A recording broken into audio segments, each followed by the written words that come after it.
Well, I ain't thinking about it. Go ahead and hit this little screen real quick. Yeah, man. Get that way I can float.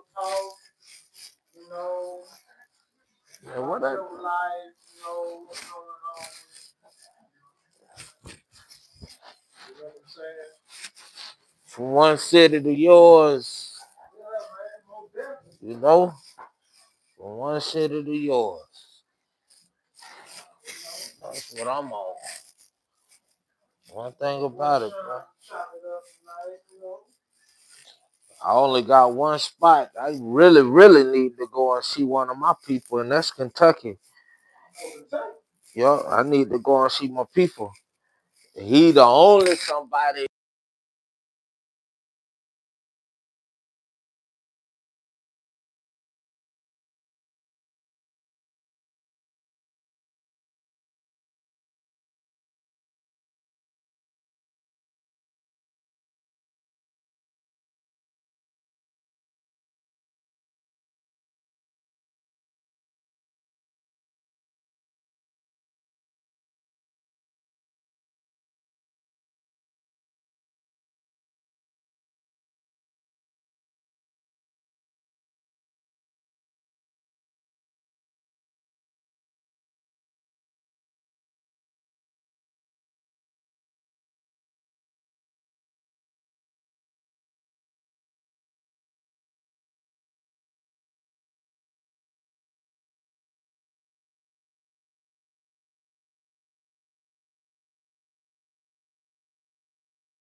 Y'all can hear, you can hear me now, right?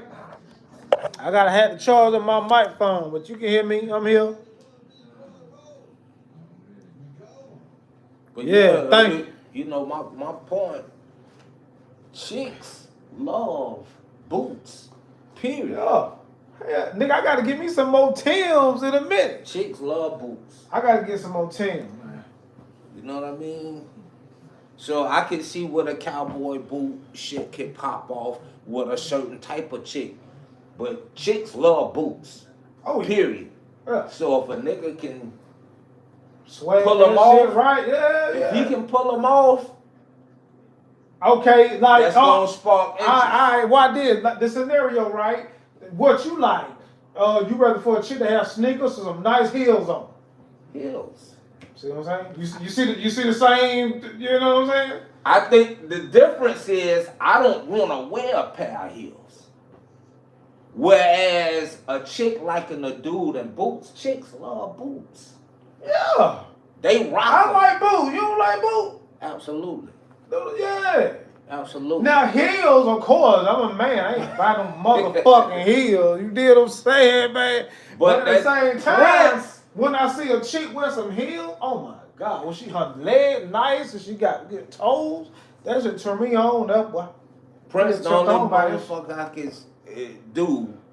So who would you that put? Could pull off so wearing some goddamn. So who you got? Who you got? You got Prince or goddamn Michael Jackson? As far as what? Just they music. Let's say that. Oh man, I can't do that. Why you can't do that? They couldn't even do that. They couldn't do that for us. They stayed in their lane. They certainly gave us a goddamn album though. We knew how great they both was. And you know what? They ain't never entertained that bullshit that our generation and a lot of these young niggas entertain about who's better than. They ain't entertained that. They knew they was powerhouses. Yeah. And they stayed in their lanes for decades, making hits and having their ego stroked by the world. And guess what? Their ego was never inflated to the point to where they could be pitted against one another. And that's honorable and some player shit between Prince and Mike Jack, who's arguably the biggest artist we ain't seen to date outside of, I'm not gonna say just James Brown, but Brown influenced both of them. Me ask you this. You should know this now. Who had the most abilities? Prince or Michael Jackson? Abilities? So, okay, hold up. I already know where you're going. Because it's known. It's simple. It's known that Prince played a million instruments, so forth and so on. But the reality is, we don't know the totality of Mike's influence. In the studio outside from moonwalking and making hit records. Like, I think Mike was probably as versed as Prince.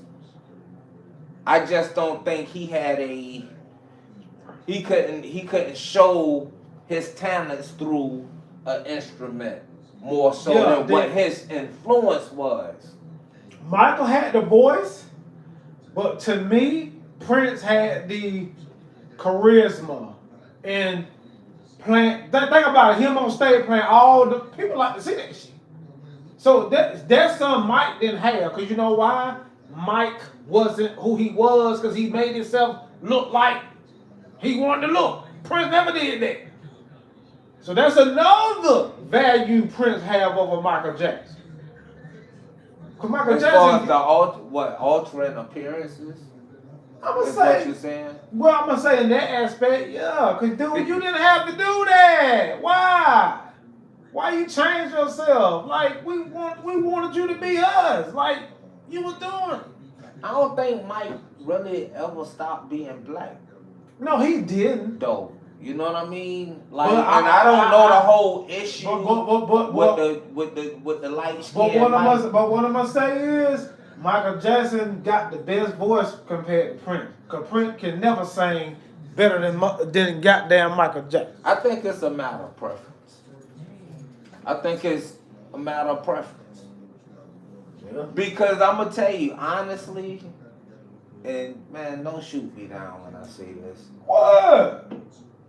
Mike got a lot of jamming shit. I love Mike as an artist from the time he was a baby all the way up through his stages. I ain't never been crazy about the way Mike sing. Don't jump on me. I'm just saying. I ain't never been like Mike ain't Luther to me. You understand? Like Luther was voice, Yeah. Mike ain't never did it for me. And I know, but I loved his music. I loved his energy. I loved the personality from the time he was a child all the way up through. I think he made his best music when he was small. But as a vocalist, like I never was a. Me ask you this, and I don't know this. Now I'm just asking you for your honest opinion. Do you think Michael used some emphasis on his voice? I think he did. Emphasis as in what? Do you think when he sung, like, did they add some effects on it, or it was just him singing his own real voice? I ain't talking about the mix and master, because that's just gonna come with it. I'm just talking about as he's singing. Hey, look, Michael, let's put So was he T-Painting? Is that in other words, yeah, basically. I don't know. I just ain't never really been like, yo, Mike can fucking blow. I ain't never seen like Mike sing acapella. That ain't never been me. But total package, Mike. I ain't never seen it. Mike had a certain thing though, you know, the charisma from the time he was young Mike. Yeah. He just had an it factor. Mm-hmm. He had a confidence about him. He was a star child. Yeah. You know what I mean? Who that? Well, you may know this because I know you're a hip hop head now. You just when Michael Jackson, please don't kill me. When Michael Jackson first started off, were they always on Sony? I doubt it. No. He was with Motown, right? But then they get on Sony. Like, yeah, Mike was. That the later years, wasn't it? When he got on Sony, it had to imagine, you know, in his soul. You know, with Tony Montella. You know, he was president of Sony. He was definitely part of the Sony. Yeah. Brand. Me ask you that, man, and just what you think. You think, man, they took out Michael Jackson? Or he died of what they say he died of? I think that Mike's value. Y'all get them lights up, man. Like, subscribe to the channel. Definitely. Mike had value. So and then he had the Beatle catalog. In a world full of crimies, I mean, shit. You know, Mike was black. Yeah. I'm certain Mike had some stubborn. You know, once they got Mike was Mike for a very long time, so I can imagine that Mike pushed back in boardroom meetings. Mike is Mike. I make motherfuckers faint. Like, y'all ain't gonna tell me any old fucking thing about how to do shit. His negotiating power at 20-something had to be crazy. So just think, 50-year-old Mike. Yeah. How you can't negotiate shit against what he's telling you he gonna have to have. Yeah. You know, this is what I'm gonna have to have if I'm gonna even engage in this bullshit. I'm Michael Jackson, the brand. The star child. Like, so that pushback could have brought about some ill feelings because people used to playing with us. And it came a time that you couldn't play with Mike. We wouldn't let you play with Mike, so you know you ain't directly playing with Mike. Man, Mike is the Mike of all Mikes. Yeah. Michael Jordan, Michael Jackson is the Michael. Yeah. You understand? So when a nigga get, you know, when we get firm, they call it pompous sometimes. They call it cocky, arrogant.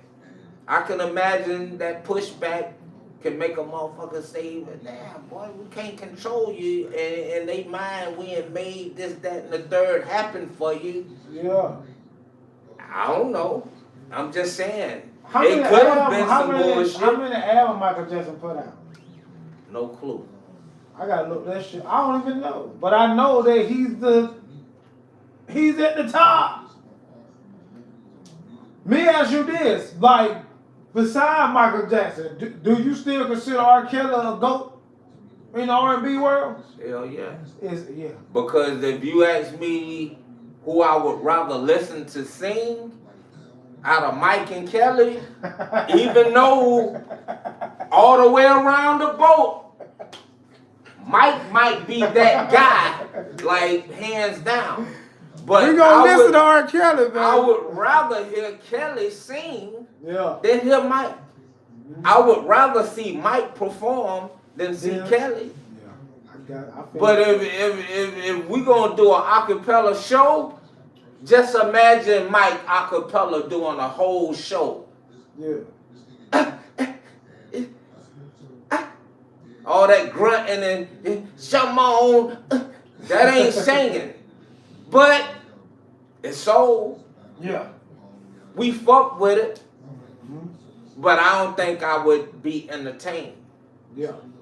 You right. Now if you turn the vocals off and it's a matter of entertainment without motherfuckers saying anything, I wanna see Mike over Kelly. Yeah, true. You know, I ain't just going with Mike, he's the deal. When it's all said and done, he's the deal. But he wasn't the best at everything. It's just his total package game was like boom. Yeah. He was the shit. He was already Michael Jackson with Jackson 5 anyway. So we were just waiting to just see him pop. And when he popped, he already had the fame and you know. The shit he wasn't great at, he was still good at. Yeah. So he was a good singer to me, but he wasn't like a phenomenal vocalist. Like I wouldn't pit him against the likes of fucking Luther and Whitney and you know what I mean? I like Michael Jackson, but I'm gonna be honest.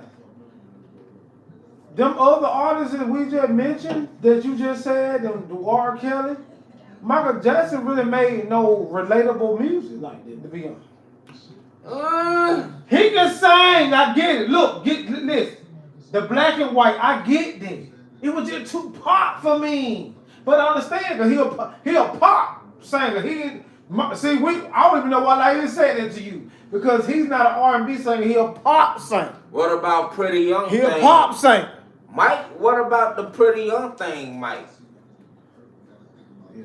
You know what I mean? TYC. It's layers. Yeah. Like, you know. He could have went for R&B. He could have went for it. He came through so many. Versatile, basically. He came through so many eras. Man, the best song I like that Mike, man, Remember the Time. You remember the time we fell in love. Yeah, Mike was special, man. And they had a dope producer that'll take that sample and bang that shit out. Nigga, that should be dope. You remember the time. That shit relatable. Everybody got somebody they been with before, you know what I'm saying? Y'all had to spend some time together. That shit was jam. See, all the greats is gone. And that's why I did hip-hop shit is dead.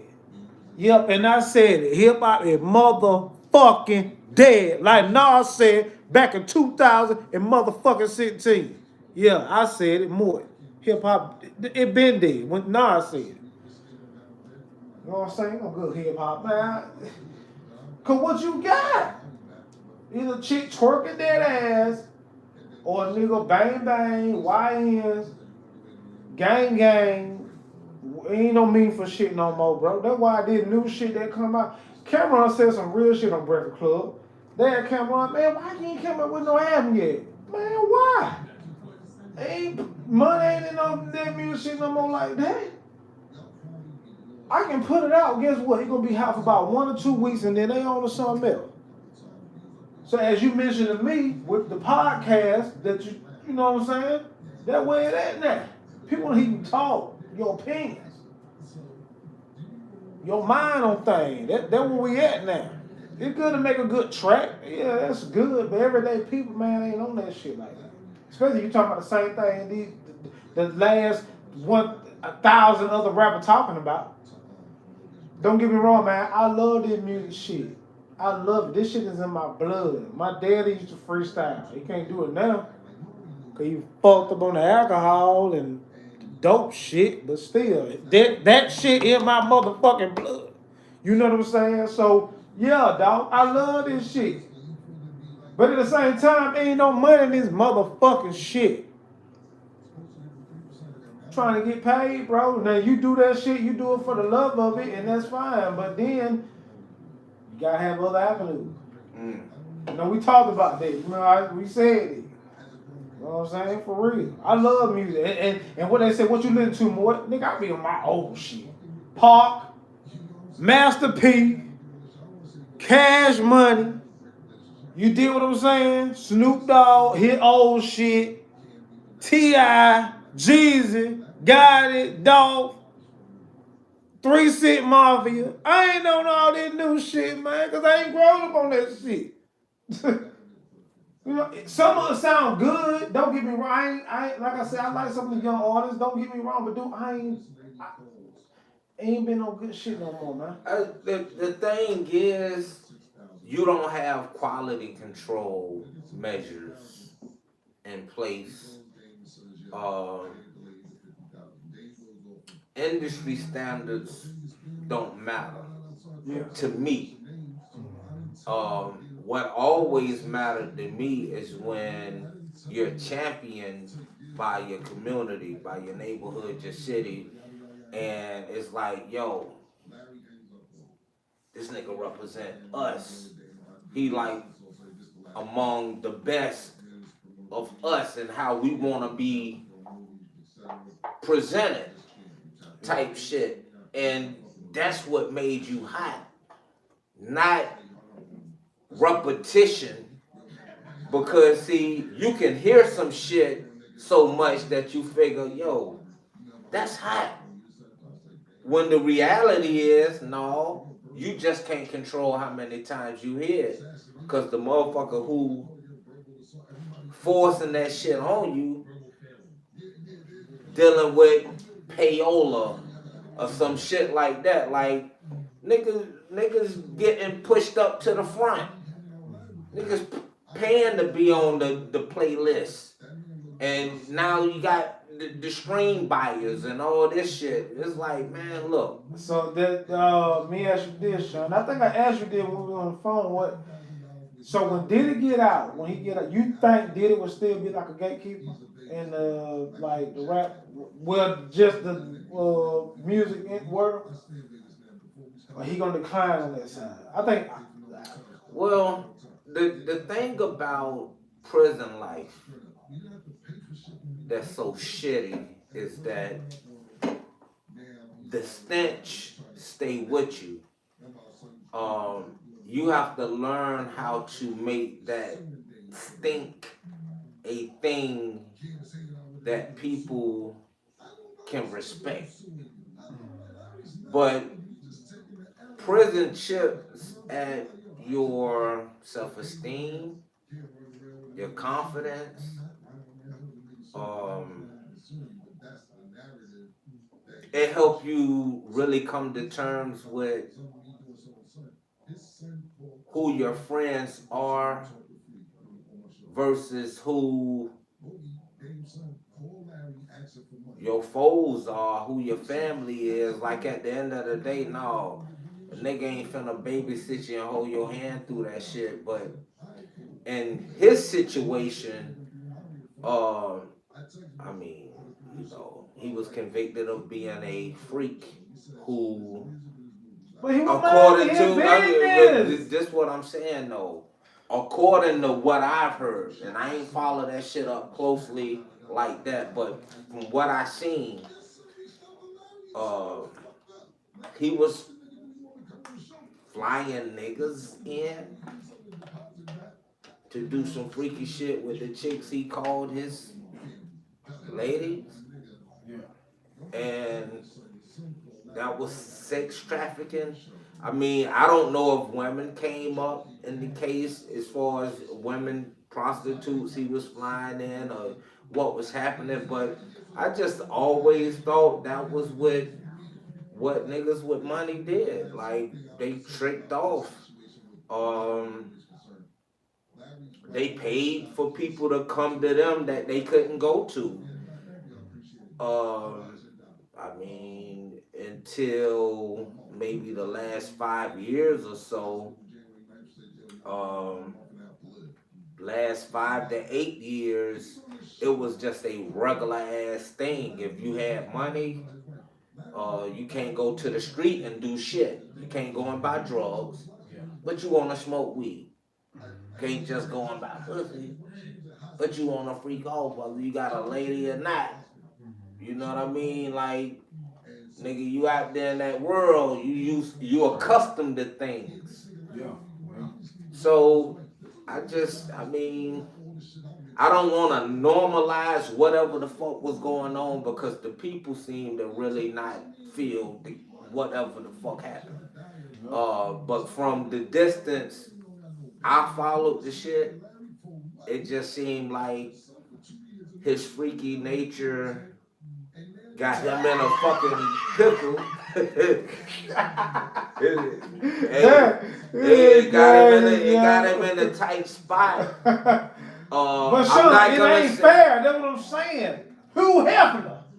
Exactly. That dude had a whole playhouse. Like Hugh Hefner, NBA, NFL. Yeah. Major League Baseball. All the stars went there.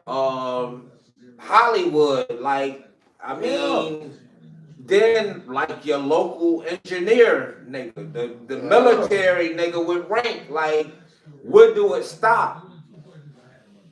I know chicks tricking off on chicks who got money, like,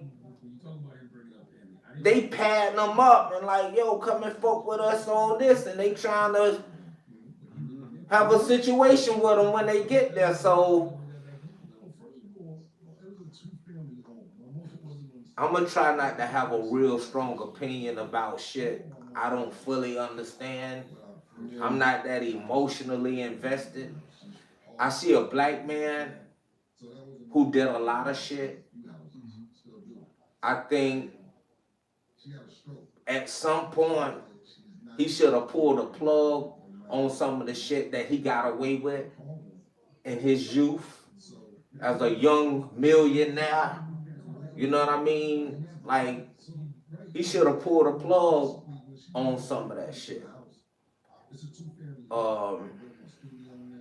His freaky shit is his business. I mean, the money go to most of these celebrities' heads. But you're right. That's cliche. We need to take that back. Then it felt like he was bigger than the program. He was. Yeah, but dude. But he wasn't. You thought you were untouchable. He was. You still you still a black.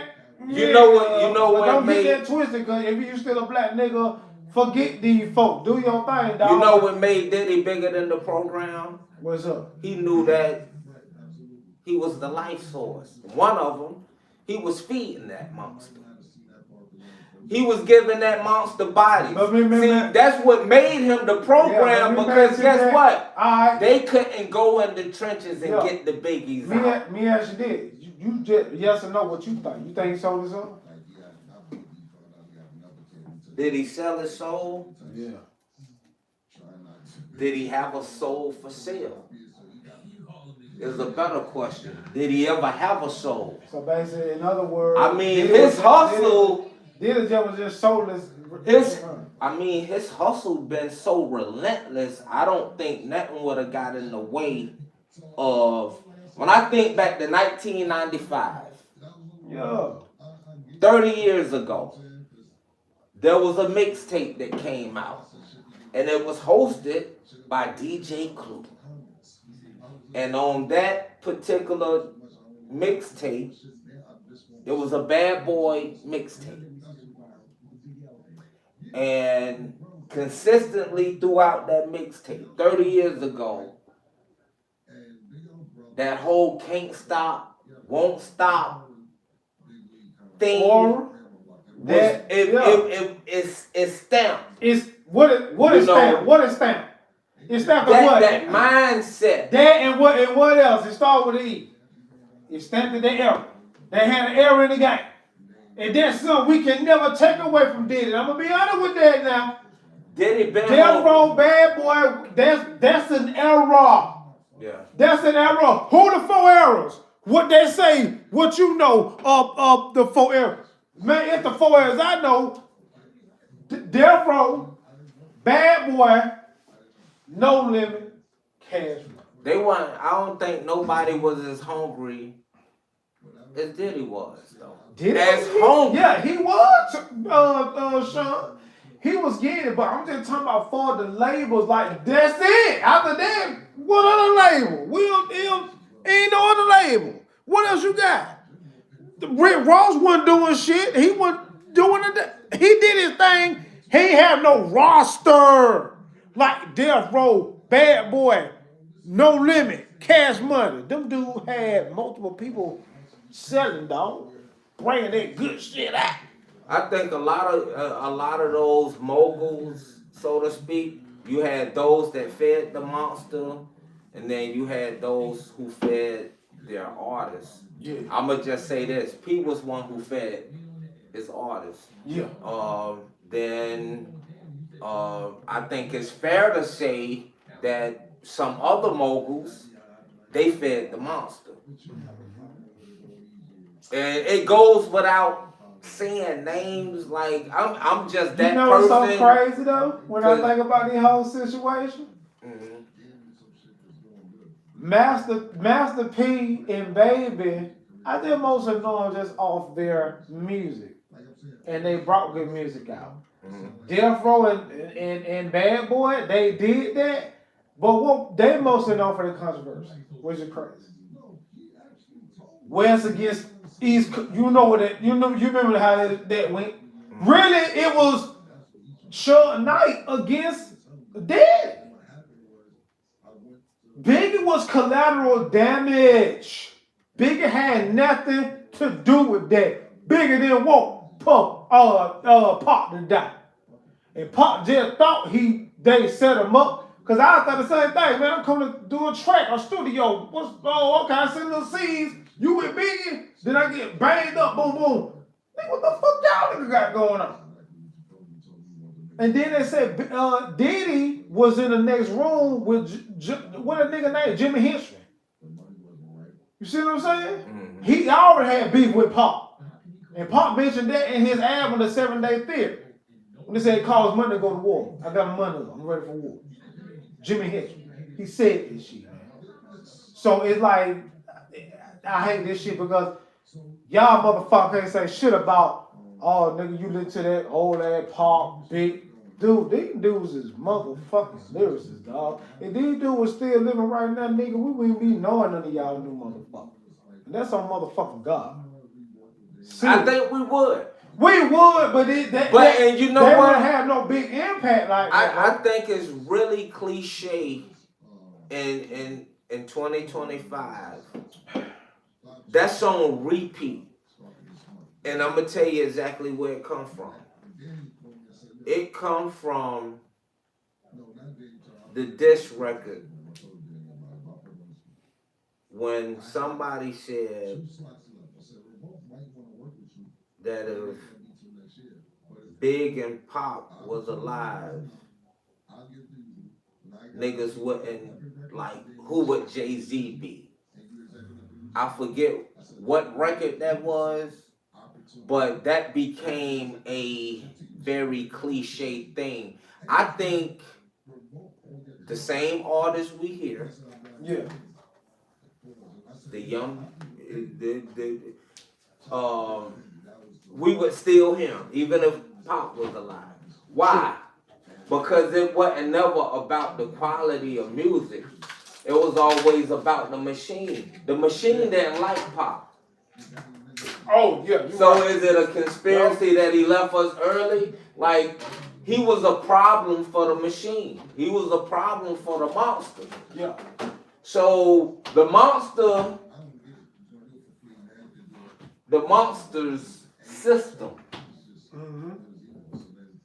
was gonna always try to eat Tupac. And fashion the likes of the NBA young boys and the young thugs and the futures and it's not to slight these guys, is just to say that when you nice, you purposeful, you intentional, you have that it factor, you can sway emotions, you can rile the people up, you can calm them. That's a problem. That was always gonna be a problem. Always have been a problem. That's why Malcolm and the Martins Tupac could run prison if he really put it in his mind to. Put it like this: he the only rapper that the black person would have considered for president. If that makes sense. You know, as he got older, he would have matured. You know, because Pop was a hothead. You know that. As he got older, matured down. You know what I'm saying? Just being more knowledge. Because he would have been more knowledge anyway. He said. The realest shit that Tupac ever said in one of his rhymes to me was in all eyes on me. When he said, I got my nigga Vontae on the beat. When that motherfucker said, I got the heart of a soldier and the brain to teach the whole nation. I said, this nigga is something to fuck with. And that's why I say what I said. Hey, I got the heart of a soldier and a brain to teach the whole motherfucking nation. Diddy fed the machine. He fed the monster, and they still, it only made the monster say, alright, I'm still looking at you to eat, but you keep throwing these steaks in here. Who said that? The monster. The industry. You keep feeding me steaks. Yeah. I'm letting you live because you feeding me steaks. It's a plan, right? But you see what I'm saying? To keep the wolves on. Right. Pop wasn't going to keep throwing meat. So at the end of the day, the best folly that they got from Pop is for him to show his hand in a way that he could be emotionally swayed. Like he was so passionate about shit. They know how to get him at. They got you spitting at cameras. They got you shooting police off duty. They made him a public enemy #1 youth. They did. Developer type mind is like, nah, we got to get him up out here. Showing the move. They ain't want to put out Brenda Had a Baby. Like, why are we talking about this? Paul said, man, this girl died. Why y'all ain't talking about it? That's why we love Pac. Man, Pac is our father. He our granddaddy, man. And anybody brought up in the 70s, 80s, and early 90s generation, man, that's our motherfucking father, bro, in the hip-hop game. When I'm going through something, I'm listening to Pac. Pac still make me cry to this day, nigga. On God. You know, one of the things that's amazing to me about Pop, and as mature as he stayed himself, he ain't changed. As mature as he was in his youth, it's like they still was able to play with him, and sometimes we can be more knowledgeable than we're actually wise. And I think that was the case with Pop. And I always felt this way because he was young. Hear me out real quick. Make a point. Yeah. He was very knowledgeable about things. He was. But wisdom is action. So we dealing with potential, energy, and kinetic energy. Information is potential. You applying that information to tasks to achieve the right result. That's kinetic. That's energy and motion. So Pop was, and I mean, he was a young man. Yeah. And he had a lot of wisdom, but he was more knowledgeable about things than he was actually wise. Why I say that? Because given the scope of mind, Pop showed us over and over again through these records. We knew that if he was as wise as what he knew, if he was as wise as the words that he regurgitated, because he didn't come from no slouches now.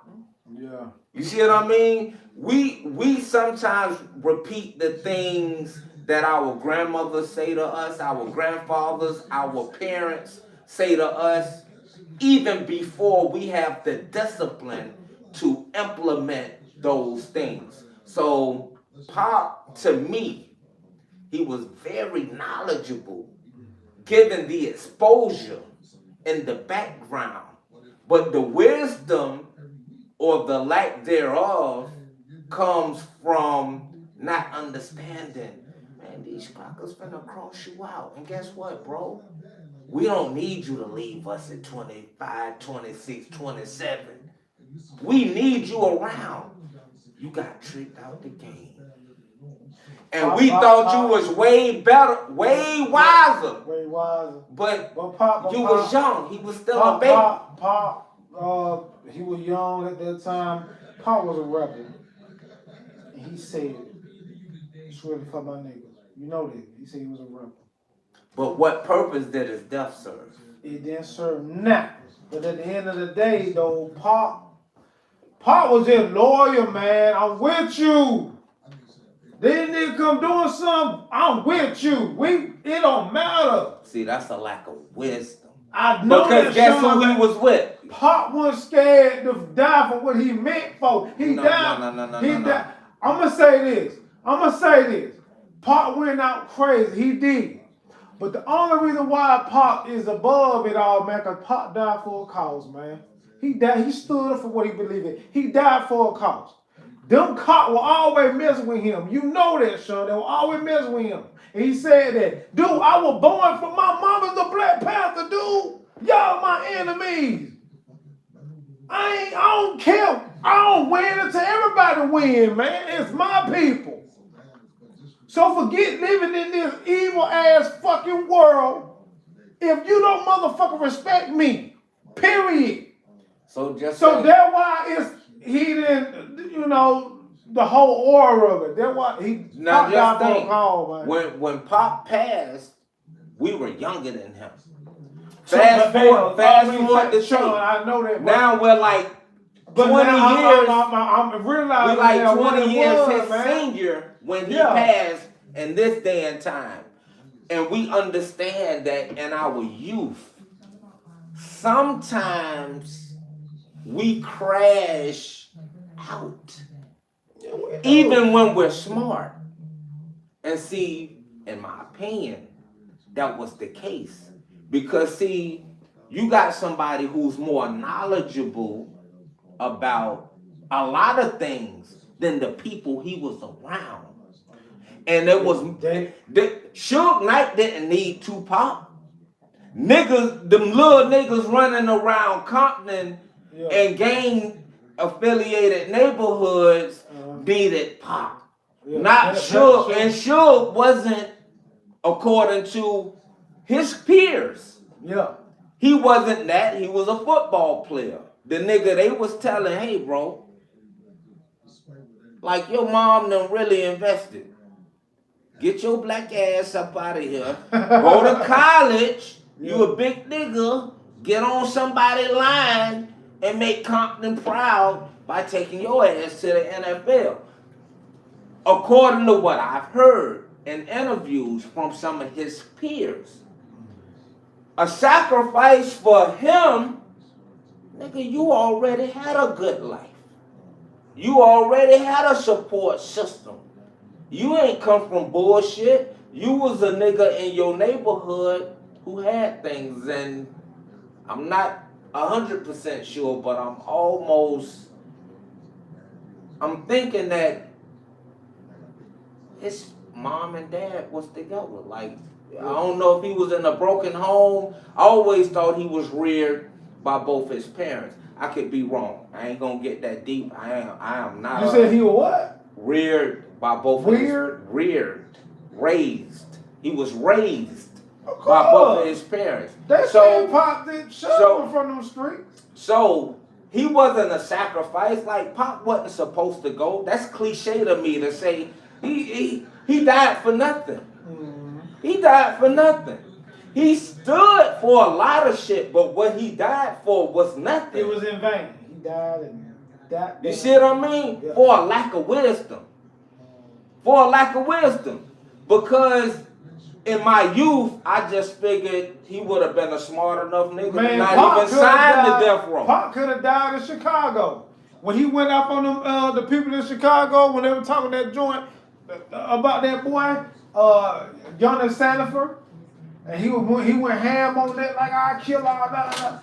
But Pop was a wild head, man. He was a wild head. You know Pop was an artist. Oh yeah. And Pop had a lot of range. I don't think Pop was as wild as he was loyal.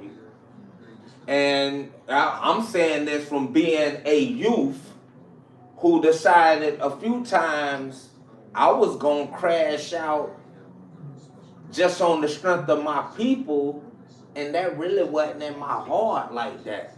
You know what I mean? It was really me putting on in a moment that could have fucked me over until I got fucked over by some shit that ain't had nothing to do with me. I realized what the fuck you was out there doing playing games for anyway. We and all did some old bullshit and stuck our chests out in moments where we should have just been minding our fucking business. Like, nigga, you with death row? What the fuck I got to stump a nigga out but for? then I think You with death row? Yeah. Why I got to stump a nigga out for? This is the game, right? Now This the mob. Yeah. I don't have to fight a nigga when you violate death row. They got a million niggas to see about you. Being devil advocate on your point, you're right. Cause people forget Pop was young, but he seen it so older though. That's what. Cause we was younger than him. Yeah, but by him being that young dude, hey man, you crazy. Like you shit, 30 years later with the game, with Death Row, they fuck. But Pop was been like that though. Pop was always opinionated. They don't like it. He always like it. But so I think the little documentaries, the docu-series or whatever came out. I didn't watch the whole thing, but a little docu-series or something that came out about Pop. He was young. They showed footage. They probably showed some of the things in that documentary that Jada Pinkett liked. She knew him, I guess, before we did, right? And they showed him in his youth. They showed him on his Shakespearean shit. You know, they ain't show Bishop, they showed the child. The person that's not afraid to show his teeth and smile and laugh. Because it's some soft shit. Like they showed the youth. Man, Pop didn't have no business fucking around with them folks. He was too valuable to be fucking around with niggas on some, yo, for what? Nigga, you got Panther blood in you. You don't got to be validated by nothing. Your mom, man, look at legacy. Godmama, auntie, stepdaddy, like, man, what? Them peons next to you, and you trying to be validated through them? What a loss. For what? He was young, And he wasn't as smart as we thought he was when we were young. Cause as a getting ready to be 50-year-old, bro, no. Like why? You would be telling him as your nephew, boy, don't you be riding around with that nigga. But ain't gonna lie, but but Pop died at 25, so at your age, you don't think there's a lot of niggas that could have lived their life at that time? Just on some dumb shit? You still young, bro. Man, you so valuable though. I know, but you still young. Pop, man, but he was. You haven't had no situation at that age. You would have crashed when he was trying to protect the youth, niggas should have been trying to protect him. They should. And that's something that I'm gonna say. Maya Angelou said something in an article I read, and she was like, you know what? The judge, in a nutshell, she was saying that she didn't really like the judgment that Pop received from a lot of elder statesmen, right?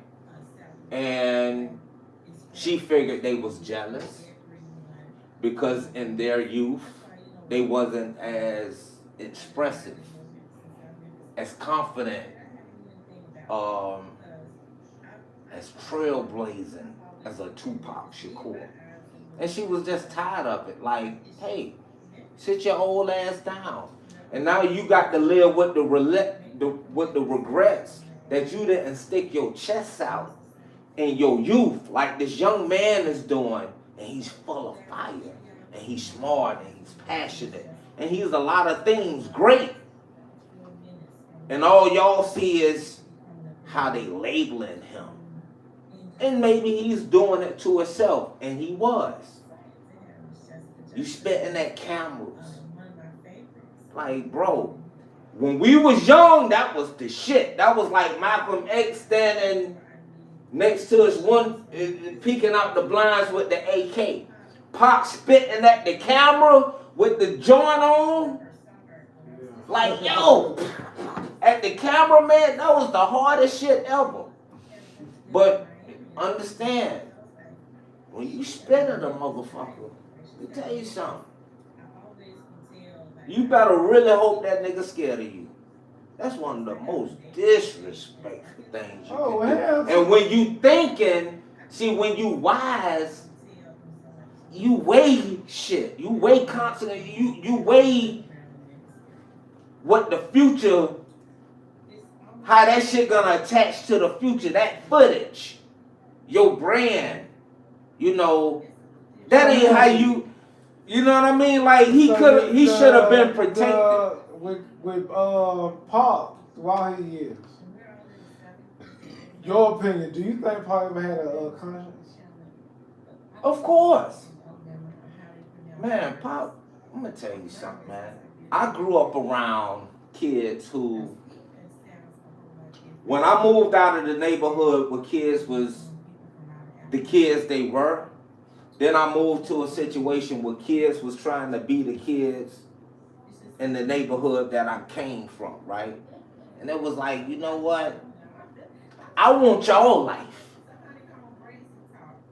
You want my life. You don't understand that the life you have is like really the type of life that people strive to have, motherfucker. Like, so move from the hood, so to speak, to a military area. Mm-hmm. And all these kids, for the most part, had their mothers and their fathers in the household. The bills was paid. The cars was running. The lights was on. Water was on. Yeah, you probably had a disciplinarian as a parent. That was your struggle. A motherfucker on your ass, because he don't want you around young niggas like me who had already start hunching on something in elementary school. You know what I mean? Like he on your ass because he don't want you smoking fucking weed in his front yard.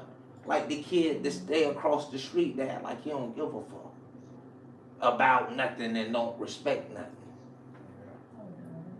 When you see kids not want a life,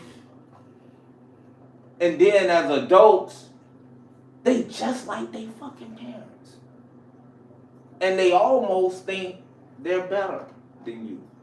And their parents been telling them their whole life, you are better. You come from a better situation. Y'all following this kid around because you can't see what adults see. Y'all see freedom. The adults see negligence. Somebody not keeping up with this kid. But all you see is he get to do what the fuck he want to do. And you think that's a flex. When the reality is somebody paying attention to you. Pop had to grow up. You know that, right? He had to grow up. Because, as he said, his mama, she was on the drug, the crack. Think about it, man. You moved from Baltimore all the way to California. That's a whole, you on a whole other West Coast. Mm-hmm. You bouncing from here. That's why I say, man, Pop has the amazing story of his life. It's just so, the allure of it, it's attractive. Like I have to salute him. I have to. Because none of the other rappers don't have that, man. And they don't lie. He crashed out. He did some dumb shit.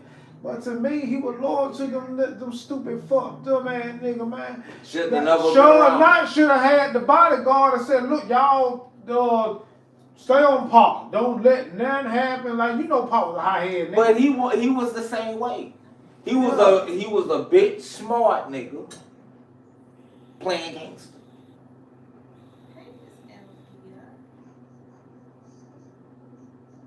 Just a big old nigga that grew up around certain types of niggas.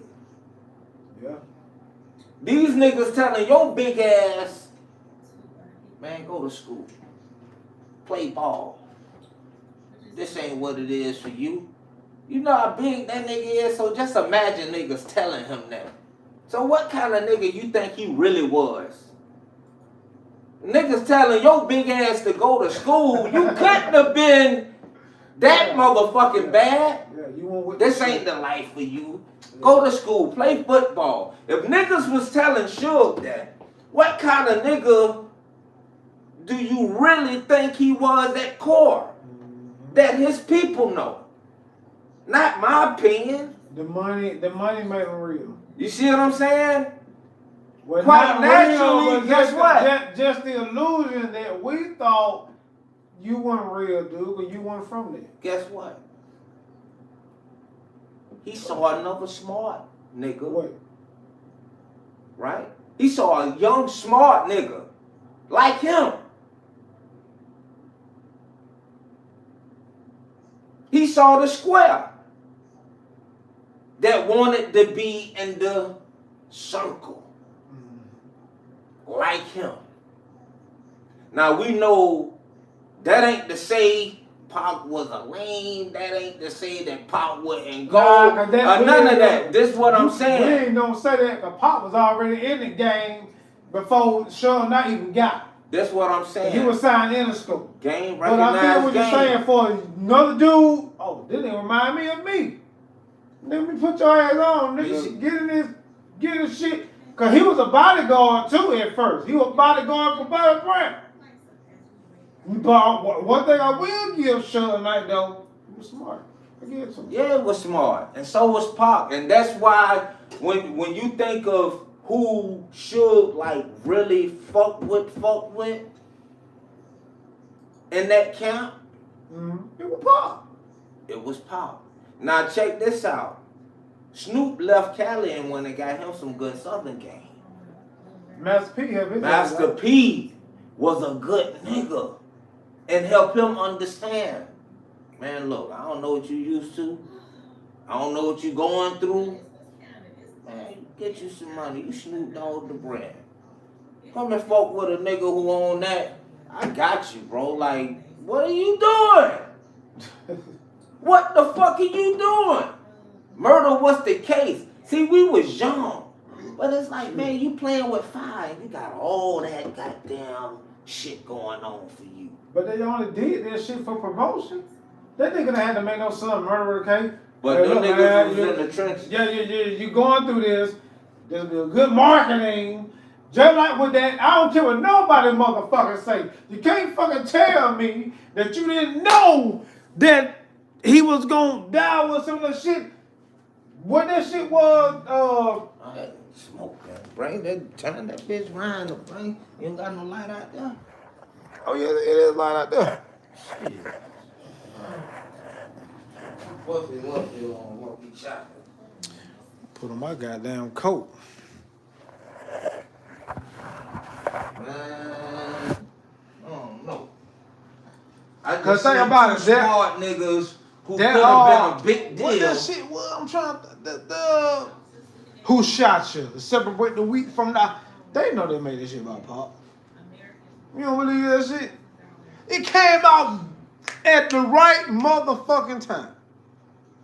After Pop got shot. I mean, you got to think of it. Now, if he made it just to make it, but Bigger did it probably, hey, look, man, put that out. Go and put it out. It gonna be good time. What kind of nigga you think Big was, though? At the end of the I day, think Big was he a was loyal another dude. smart nigga. I think Big was That's a pattern, bro. I think Big was a smart dude, man. The smart, good niggas getting tricked off the street. Why? Because they got a spirit. That industry ain't about having a spirit. That shit is about not having one. You see what I'm saying? I mean, So, all the smart niggas, like they say, the good niggas die young. Like, you got to think about it. They was just late catching up on game. They ain't know how to take Prince and Mike out or Whitney out. But when niggas really start playing them, man, we got to secure these masters and make this part of our trust fund for our kids forever. And you understand? Like, man, this a whole different type of number on your head. Man, Mike, Whitney, man, I don't know if they did something to him, this, that, and the third, like, but man, Pac, Big, they was good guys with the wrong niggas. And they was young. See, we older than them now by decades. They was young. They got tricked off the street. They was older than us, and we figured niggas so slick and debonair and this, that, and the third, they couldn't have never been tricked. But in hindsight, they was babies. They got tricked off the street. Fucking with niggas they shouldn't have never been around. They validated the niggas who they was around with their talent. Not the other way around. What happened? see that?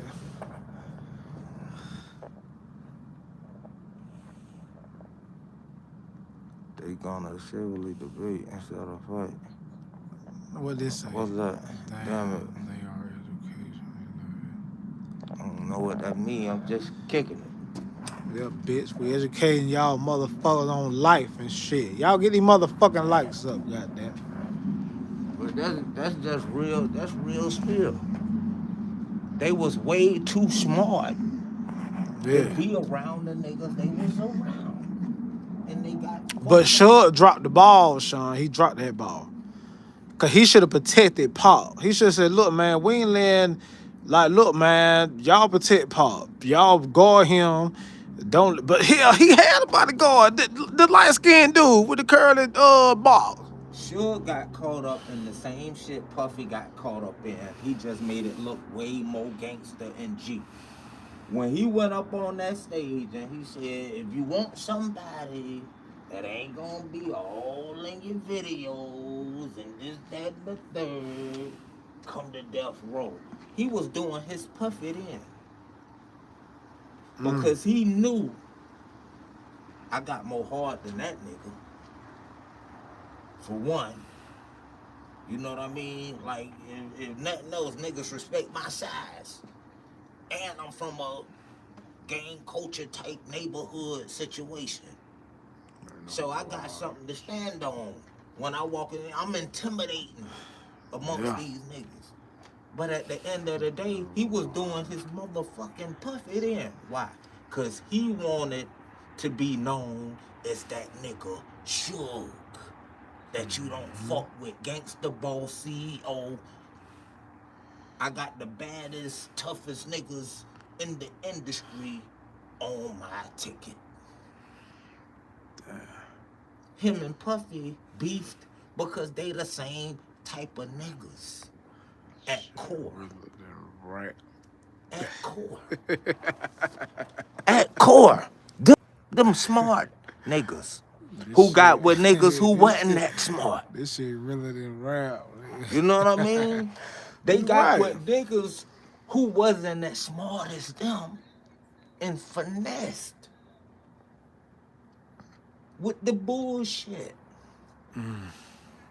Big knew that he didn't have to be validated by Puffy.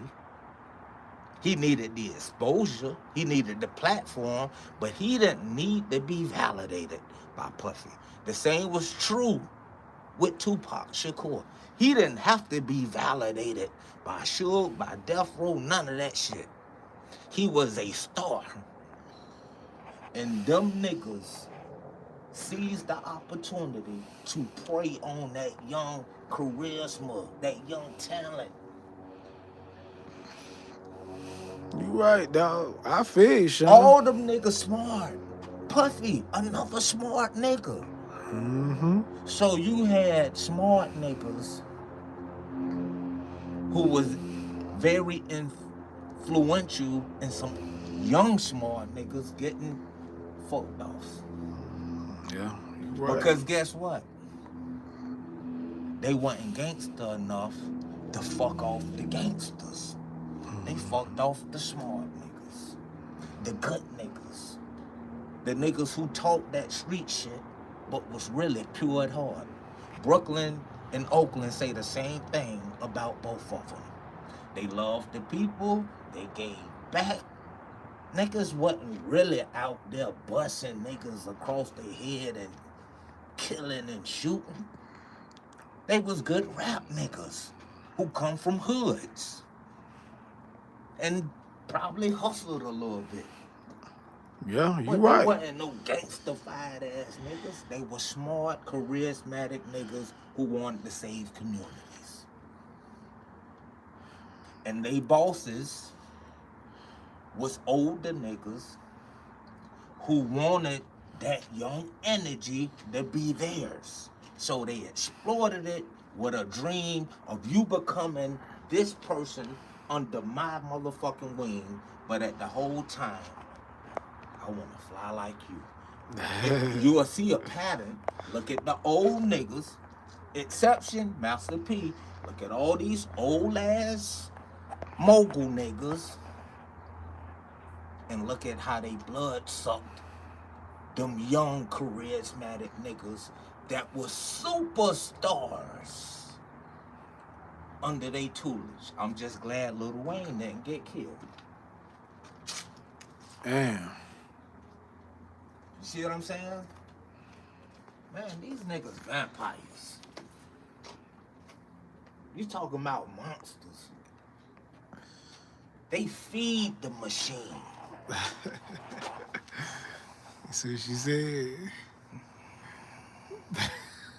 Fortune. You see it, nigga. Man, I got my glasses. You can't see still, motherfucker. Nigga. What you said? Who the handsome one with you, huh? Like you're a star, boy. But nah, that was what she said. But yeah, Pac. So Pac, you right. He wasn't wise, but Pac was. He just had the mentality, man. Like I'm with you, revolutionary. Like you know that shit. I'm just with you, man. Like Cat Williams said, well, sometimes you just got to say no. You might miss out on a good party. Well, you might miss out on meeting some folks you think you need to be around. But at the end of the day, sometimes you just got to fucking say no. Pac should have said, man, let me stay in jail, figure this shit out. Don't death roll me up and goddamn, don't put that chain around my motherfucking neck. I got 4-5 years to go. I'ma fight this shit. I'ma exhaust all my goddamn court appearances. I'ma file habeas corpus, appeal, whatever the fuck. I'ma fight my case. Pac is a somebody that could have got a number of people that helped him get out of jail other than Suge Knight. He should have said, no, fuck you. I'm staying in this bitch till somebody else come with that bus. He should have said no.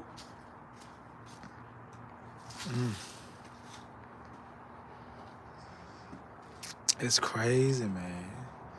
I just think Puffy, you find Big a nigga who say he black and ugly as ever, however, He type shit. said Mike Epps with Drake.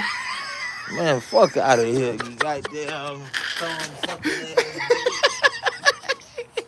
Hey, look, bro, this shit be funny to me. But yo, check game. Y'all On some real shit though. Goddamn.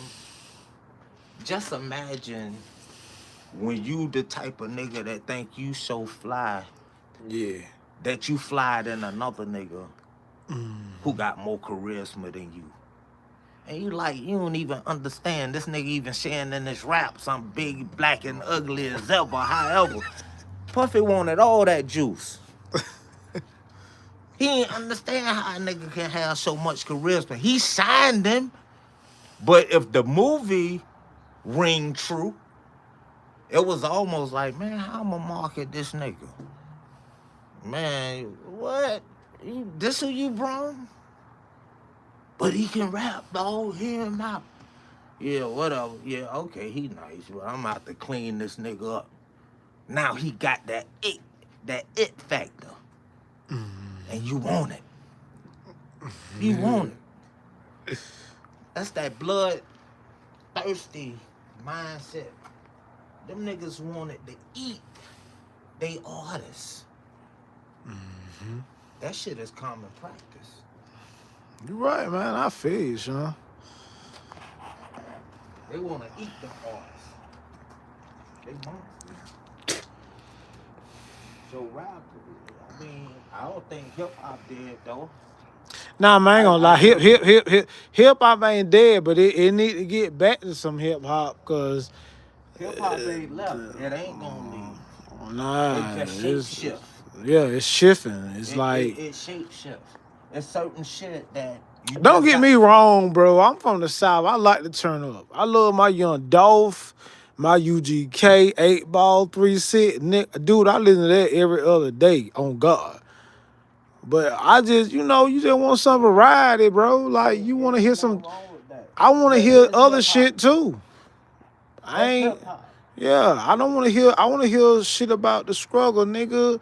I want to hear about some pain and shit going on, You dog. think goddamn Bun B and Pimp? That's hip hop. It's Oh yeah, southern. It's southern shit. shit. Outkast, You know hip what I'm saying? hop. Of course. Salute to them. That's why I said they got selected in the rap, the Rock and Roll Hall of Fame. I said, oh, I gotta pull in, man. That was up. Like I liked that shit. Like, oh God. Man, look. You know Damn, nigga, I'm me. cold out there, bitch. You and that damn black nigga. Yeah, man. That's that trucker shit. Say what? I say that's that trucker shit. Man, that how it be, yo. That trucker game. I ain't gonna lie though, I like that saying though, that trucker trap shit. Yeah, I'm That's in the catchy. truck shop. I got down. I'm in your city while you sleep and gone when you wake up. Type shit. Trucker trap. You know what Might I'm as well. saying? They ain't gonna let you sell nothing and make you no money. That they want you to put in your community. You might as well go to theirs and ship shit around. Anyway, You yeah, right, shit. bro. Hey, shit. I feel you, son. I'm with you, my brother. So what next, man? You on your music tip? Every chance I get. Spit a flow for me, yeah. Nah, we ain't gonna doing that We ain't shit. on that freestyle TV. This ain't no album promoting situation. Man, my Uh, boy Sean down here to see me.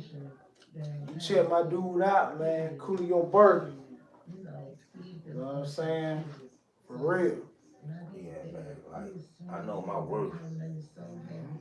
So I look at it. I don't give a fuck who ain't heard me, who ain't gonna hear me. Yeah. Top 40 ain't gonna never be the standard as to what music is good, what ain't. Because just because it's repetitive and it's on a playlist, that's just the motherfucker they invested in for whatever reason or whatever end goal they have that they can reach through that artist. You know how dope they is. The general consensus decide. Uh, top 40, hearing some shit over and over and over, it becoming part of an algorithm that push off on.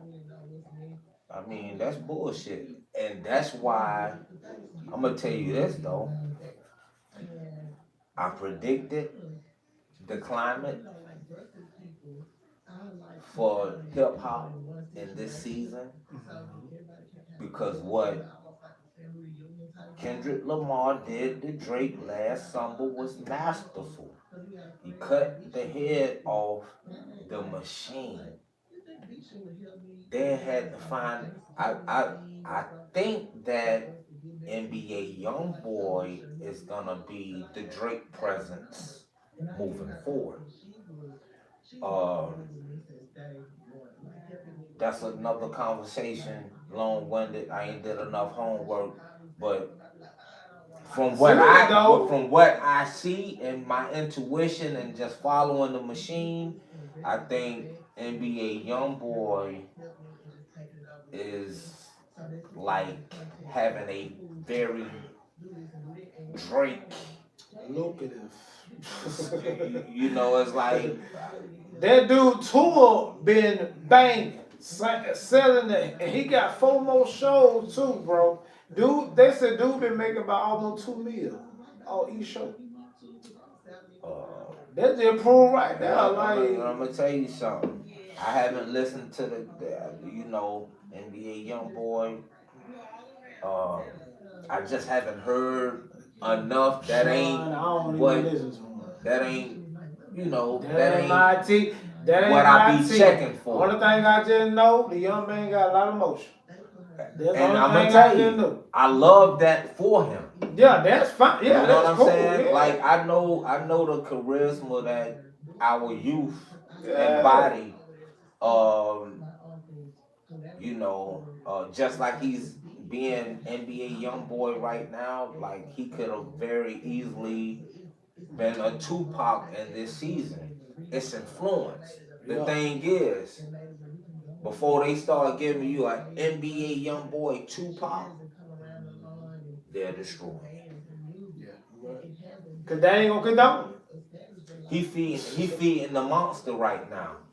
He feeding the monster. Like when you throwing steak in his mouth, you giving him bodies, man. He eating.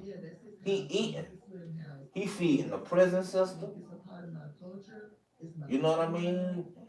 He feeding the non-existent graveyards. Like that's the only thing don't really seem to be growing. Seem like people dying as much as people coming into the world. I don't even know where the graveyard's at. I don't know where they put. I don't know. Like they being fed. Yeah, and then ain't you know what's so crazy? This label's all a facade. Most of that shit, them motherfuckers be flowing with their money, their prop money. Labels, and I done seen videos where they said all that money that time 6ix9ine had, he throw it on the floor. Prop money. Y'all already said on TMZ, it prop money. The label just, yeah, we gotta sell this image that you balling, fool. So we gonna give you this. Throw it in there. They don't know if it's real or not. They think you got it. You see, like that what that shit is, man. That's why I said, look, I salute all the underground artists. Dude, if you even making $1,000 a month off your music, dude, you winning. On God. Cause you got your own income that you making off your joint.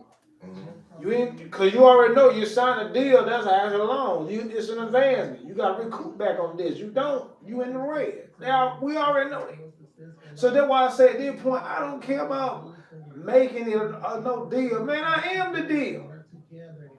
You know what I'm saying? If I put my money, invest it right, and do what I need to do, I make my own money out there rap shit. Cause as long as I put in the work, they know what I bring to the table as a rapper. Then on top of that, you gotta buy it now, homeboy. You gotta go on this site. I don't want but $3 or $4. Dang, man. You already know what I bring. You see what I'm saying? They just stepping on the dope, man. Like, and you know, back to that. When I tell you what happened to the graveyard,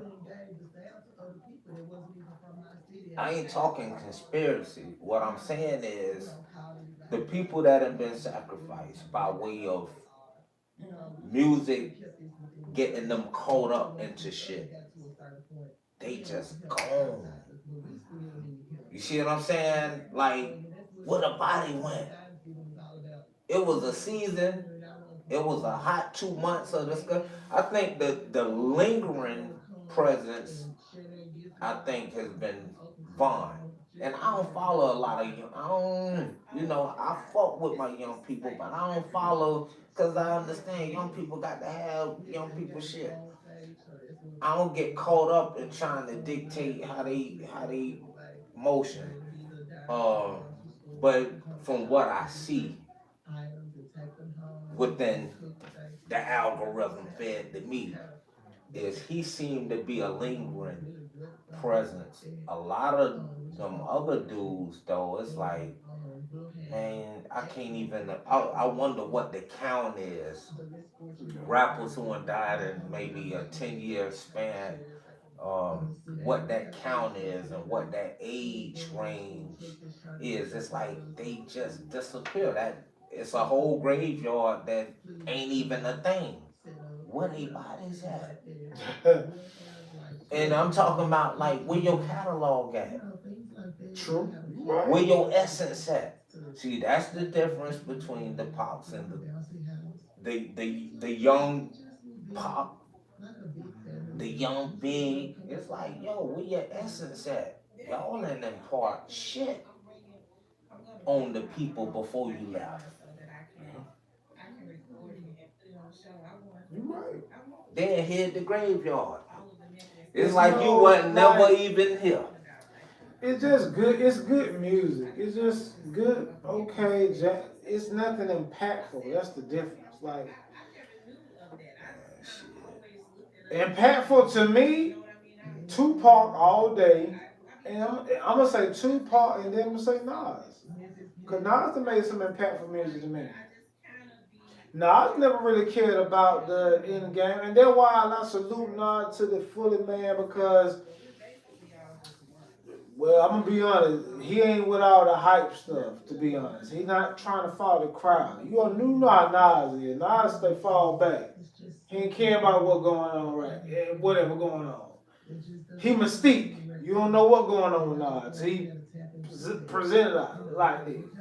They can say Jay-Z got all the money and all that, and that's cool, man. I don't care about that. These both are two successful dudes that made the rap game. They still good. It don't matter who got more than the next. But I just feel like, to me, my personal opinion, Nas, he just got, you know what I'm saying? He loved the game. He loved the hip hop. He humble, not like that. Nas didn't feed the monster either.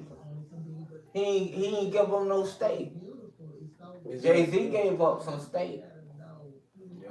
He ushered, and what I mean by that, he ushered in to the culture something that helped destroy the thing that we refer to as hip hop. One, in his defense, let me say this: the bravado and the drug culture shit and the references to getting money. He didn't do that. That was done. Um,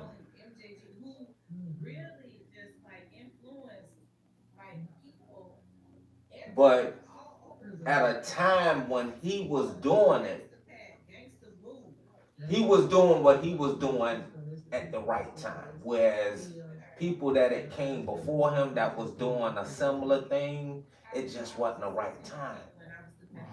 They was trying to shut it down. I think, in my opinion, and in hindsight, I think he caught that alley oop from the bad boy wave. Who, Nas? No, Jay. Oh. This glamour rap. You The know, basic kind of that trend. he was right there at the right time and hadn't really put out a project, because see, when you think in terms of Nas, Wu, just a slew of great MCs in New York, right? The immaturity in their lyrics, as dope as they was, just the mindset, it was youth. Jay-Z kind of came in on some grown man, I got this shit figured out type shit. You know what I mean? So it's almost like your mom then pulled out the photo album and she got a picture of you sitting on Santa Claus' lap. And you like, fuck, I wish I wouldn't never goddamn, but you was young, right? You was in your youth. You was in your youth. See, Jay-Z didn't really get exposed. So he was able to capitalize on coming into the game together. Like, I'm grown full time. Like, I came in with a Benz. I came in traveling, I'm taking trips to St. Thomas when you go back to Can I Live and shit like that. He came in on some shit like, I'm already together. I think if anything, the slights would be how he got them postured in the video with Jazz Soul, Hawaiian Sophie, because he kind of postured or kind of came across as the little nigga in the video. Yeah. You know what I'm saying? And then the joint with original flavor, when he was featured in that joint with all the jiggity jiggity the biggity biggity, that gimmicky ass shit. I think them maybe like the two fatal flaws of his MC history as it pertained to being a made man in the rap game. Yeah. But like once that Reasonable Doubt dropped, that shit dropped like a grown ass man album. It was very mature. It was. His punchlines, his bars, his references. Cause you know when Jay-Z first came out, he used to rap fast as fuck. Yeah, that's how that original famous shit. That was like, but then, like you said, when that reason it was more advanced, mature. Like it's okay, slow it down, bro. Like I ain't like that Jay-Z. Yeah. I like the Jay-Z when he's got that play up. You know what I'm but saying? You only got maybe one joint or so of him rapping in that style. Yeah. So it's like he didn't compromise a lot. But he ain't nip him. That's why the reason why I like Nas over him. Nas spit that player shit too. But the thing about it, Jay-Z, you don't rap that deep shit, brother. You ain't deep like Nas. Nas on that poor shit too. How Pop would. Yeah. I don't see Nas. I see him as a charismatic, but I don't see him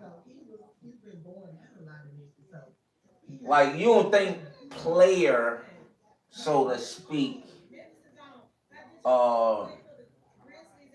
It's not to say, you know what I mean? Like, I don't get player from Nas. Nah, it ain't the player. You know what I'm saying? The player just comes in because of the mystique of Nas.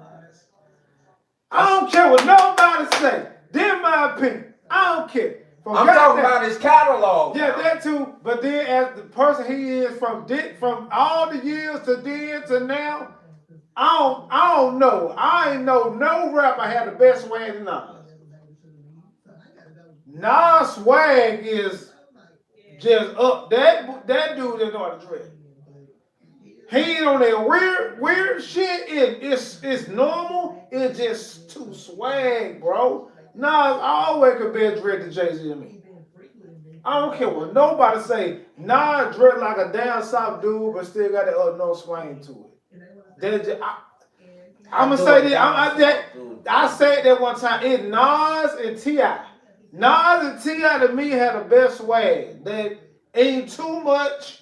Ain't on that trendy type shit, but it's still within the time. If you do what I'm saying, them the two rappers to me that got the best swag. I like Nas swag and I like T.I. But if I had to choose between Nas and T.I., it's Nas all day. Nas just got that swag, man. That dude just know how to finesse the swag. He know how to dress. He know how to swag that shit out. So are you speaking like fashion? Or are you speaking like? Man, I'm speaking like fashion. Like this dude just know how to swag that shit. What that shit called? The Carnage shit now people wearing it back again? Called Canard? Not called Canard, but the Canard. Like the little trucker joint. Okay. With the snow. You know what I'm saying? The Canard joint. They rocking that now back again. Nas had on that shit with some Tim boots and the snow, the Scully. Swag, bro. Swag. Like, then the jury game is nice. You don't do it too much when it comes to rocking your jury. These dudes rocking all these big ass chains. That shit look ugly. That shit look tacky. I had a lot of girls say, man, that shit look ugly, man. Why these niggas just can't wear a nice little chain or a nice little charm? That's appealing to me more because you doing too much. That's like if I had the money, I'd never buy no shit like that. I just like something nice that look neat. And no swag, baby, little like bracelets, a nice timepiece. I'm a little older than you, man. When I think in terms of swag, as that relate to presence and posturing, you know what I mean? Like, well, you gotta dress before everything. It's like them not my heroes. If we talking that, I'm gonna tell you. So them not your apotropes. No, because you got to think. Nas older than me quite naturally, but when he came out, I figured I was as grown as he was, right? He wasn't. No, we was all doing some bummy shit. We was really baggy, this, that, and the third. I think more in terms of a slick Rick. When I'm thinking, fly nigga, like it's hard to go back as far as him being as young as he was coming in the game, and you can't catch Rick on no slouch shit. Like day one, fly cardigans. You know what I mean? Cane goes. Nigga, where you think T.I. got that shit bent when you see the tape line in the part, nigga? That's Rick. Yeah. That was intentional. Nigga, I'm gonna show. I got my hat. I got on a hat, but nigga, I got my haircut too. So I got to flex this little goddamn half moon. Where you think Nas get that from? He probably got it from, but the difference is best way right now, hey, man. listen, the difference is Rick ain't never missed a motherfucking step on some fly shit. You'd be hard pressed to find that nigga even in his youth slipping on some fly shit. Fly to me was niggas rocking slacks with their cardigans, with the goddamn British Walkers or the Wallabies, and almost like my man in what was that shit? The young nigga that the Puerto Rican dude and Lean on Me. Remember the Puerto Rican dude, the Spanish guy that got beat up? And they put chains on the door. Yeah. And you see how dapper he was? He had that blaze on. That was high school. That's what I'm like. Them niggas was on some fly shit. Big Daddy Kane, Slick Rick, that era. When you think the book, see, all this shit is retro shit. When Puffy came back with the Sean Jack, nigga, that's LL Cool J shit. Heavy D. These niggas was clean. These niggas was different. Clean up. Bro, go back, look at the haircuts. Look at the box fades. Immaculate. Padded, squared off, blended well, steps in them, parts in them. Niggas was different. I think 80s was ultimately, in hip hop, the flyest era. Hell yeah, with hands down. And then they really, to be honest, they slowly bringing the shit back. Baggy jeans. Everything came back. Baggy jeans now back, if you know that. But 80s, that baggy jeans wasn't an 80s thing. No, that was the 90s. That was a 90s. But that, like I said, the 90s, 80s, that nostalgia, they bringing it back. Niggas in the 80s wore shit that fit without it being tight as fuck. Yeah, true. Run DMC, they was, you know what I mean? Like, shit was more so tailored than purchased. You know what I mean? Like, they had the Dapper Dans and niggas was the, and that's what I mean by the, see, in the same way Dap did fashion,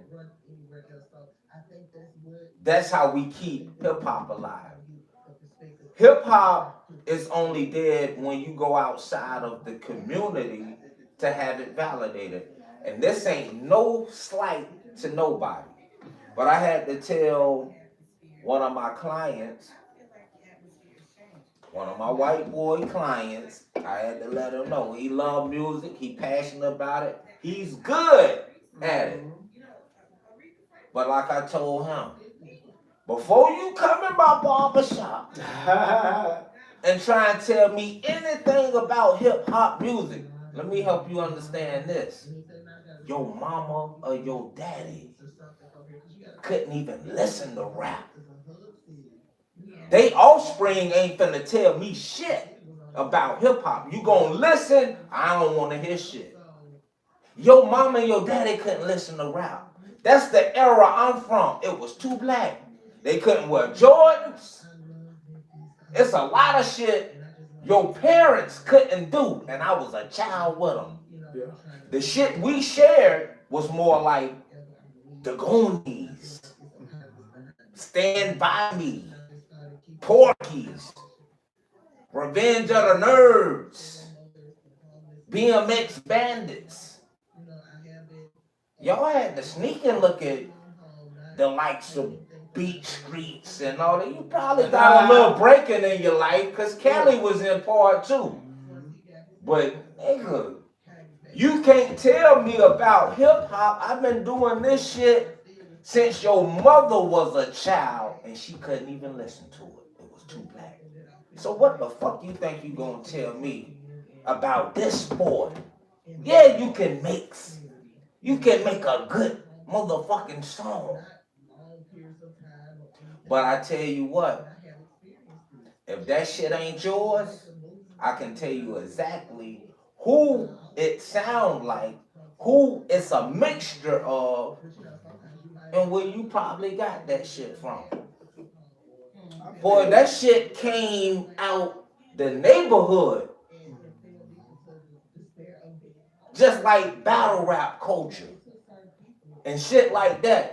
We ain't gonna do that, but keep elevating this shit. Every time you think you can box some shit in, package it up, make it yours exclusively, niggas in the trenches cooking some shit out of necessity that's gonna be the next motherfucking delicacy that you wanna steal, that you wanna taste, that you want a part of, and it's okay because America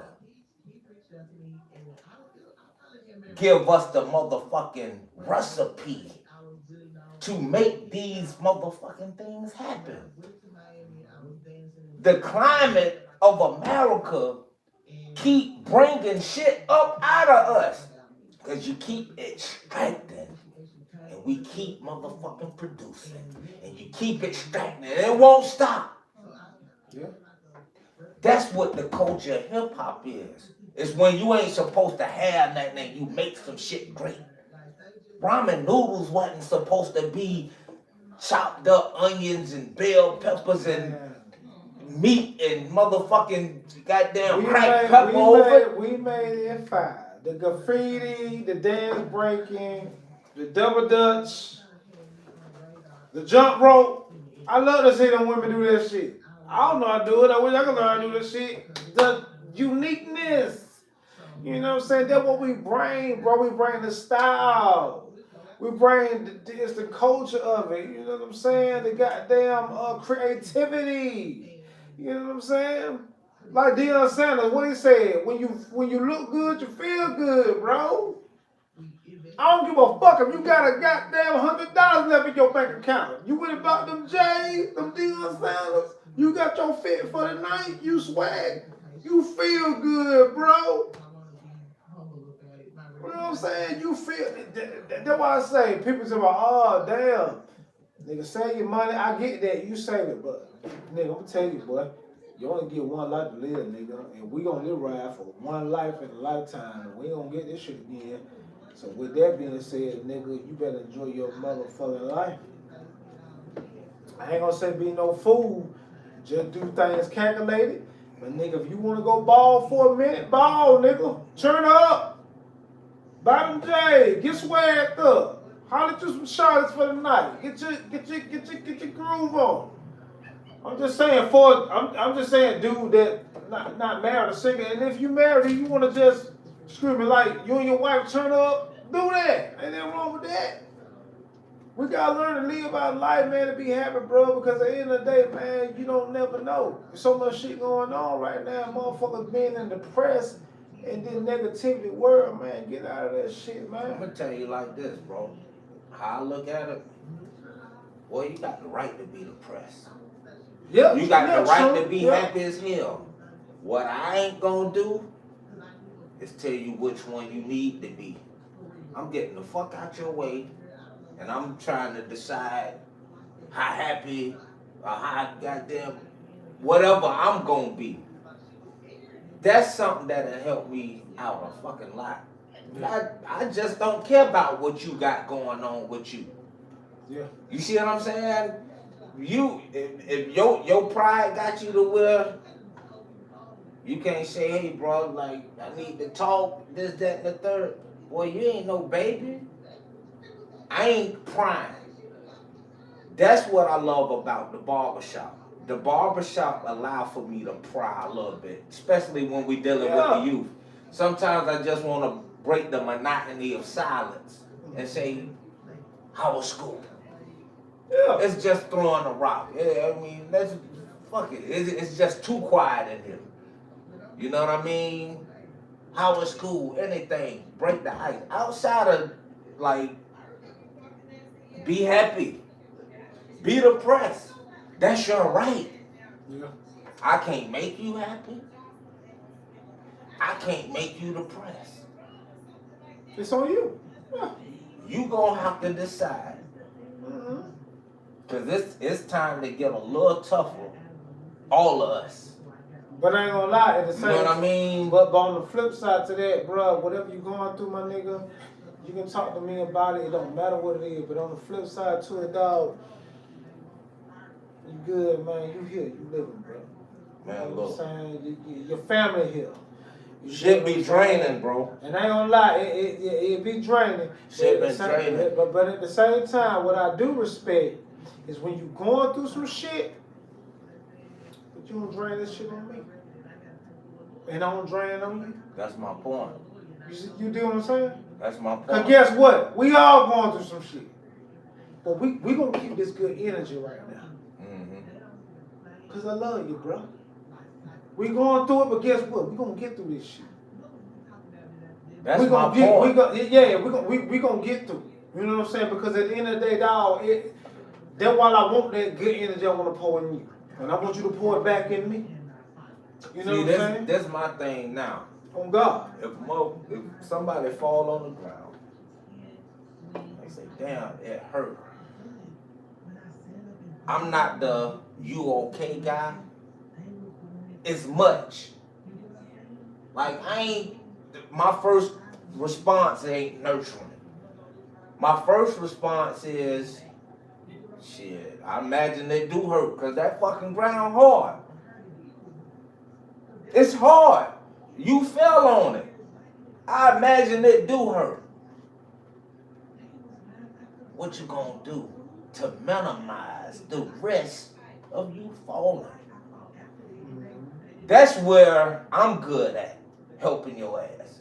Like, so, yeah. You fell, it hurted, I imagine it do hurt.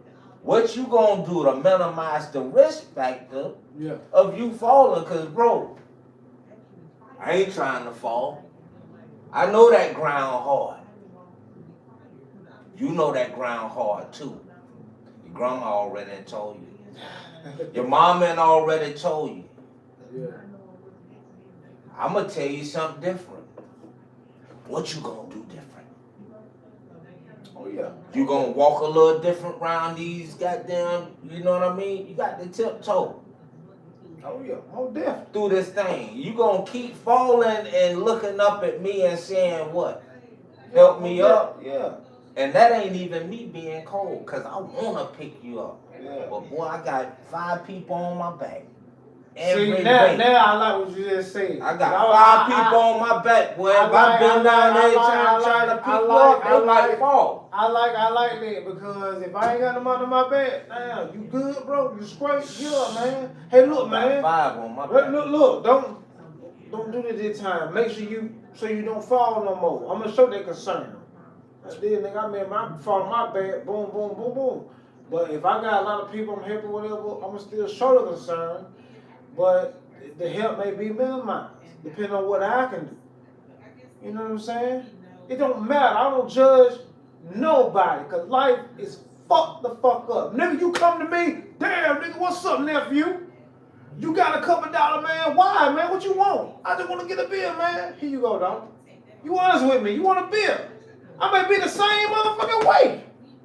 I may want you to give me a beer, because I'm broke and I ain't got shit. I just want to drink, nigga. You got, Sean, me get a couple $, on a bill, dog. Help your boy out. And I could be a homeless motherfucker on the goddamn street, and I'm asking you for a couple dollars to give me a bill. I was honest though, right? I ain't say no, hey, look, man, me get a couple of dollars, about to get on the bus, so I can get over here to my family. That honesty ain't enough in 2025. You know why? Because if you stay in the right community, boy, it's every store you go in. You gonna have to tell somebody no eventually. Of course. And guess what? Guess what? It ain't take advantage. If all of them niggas you done ran into that day needed the bill, and they was all honest, goddamn, bro, I just want a bill. Goddamn, you went to Family Dollar, you got that. You go to the goddamn grocery store. Goddamn, bro, I need a bill. Go to McDonald's. And they all being honest. Which one of them honest niggas you gonna say, bro, fuck this shit? No.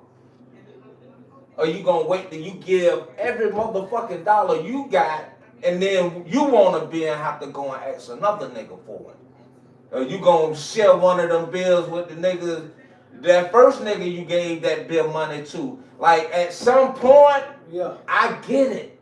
I've been that nigga, bro. Sometimes you just got to say no because. Depending on how I feel, it'll be a part of the first nigga. But if I'm going somewhere else and y'all do what I'm like, sincerity ain't enough. Because if I run across 20 sincere, honest motherfuckers who want a beer and they really meant it and they was goddamn honest about it. Yeah. $3 a pop. Man, but I ain't got lie. The reason why I say that because, dude, don't finesse to me, home. What? If you want a couple dollars to get you a bill or some smokes, just tell me that. Don't give me no whole life story, nigga. I understand. I get it. That's the mindset they got. That's all I ask for. Don't try to give me no whole life story why you want to buy a bill, some cigarette, nigga. Just be honest with me. That's the mindset they got Tupac Shakur taken from us. Way too motherfucking soon. What is? Being kind in the name of our blackness alone, instead of making men stand on principle. If I'm gonna be part of your motherfucking life, like, nigga, you can't just walk around me. You know what I mean? It's a lot of niggas who should have never been around, and we make ourselves too fucking accessible. Yeah. Sometimes without some real accountability. Because I agree, it's a moment where it's like, you know what, bro? I feel you. You know what I'm saying? Like, nigga, when it's 30 degrees outside and you chilling and you maybe don't have nowhere to stay, let me buy you some coffee. I'm gonna get you something warm to drink and something warm to hold. You want a motherfucking beer and it's 30 degrees outside. Get drunk for what? You ain't gonna be about shit in the morning if I needed you to come and help me do some motherfucking yard work so I can pay you some goddamn money. You too fucked up. I'm gonna get you some coffee. That's a hand warmer and a soother. When it's 30 degrees outside, when you need to be alert, let me get you some caffeine. Me buying you a beer, I ain't doing you no motherfucking favor. That's a luxury. You earn your drunk. Let me give you some food. If I'ma help you. You got to earn your drunk. That's a luxury. Yeah, like you gotta escaping from reality is a luxury. You should never ask me to alter your mind for you. Nigga, you do that. That ain't my job. Alter your own mind. But I ain't been that nigga that thought I was making a difference because I gave a nigga some money to get fucked up at a gas station. I was helping him ruin his life. And that ain't to say that I won't give. But I'm less giving than ever in this day and time because I just woke up one day and realized, damn, boy, you ain't been self-employed damn near your whole life.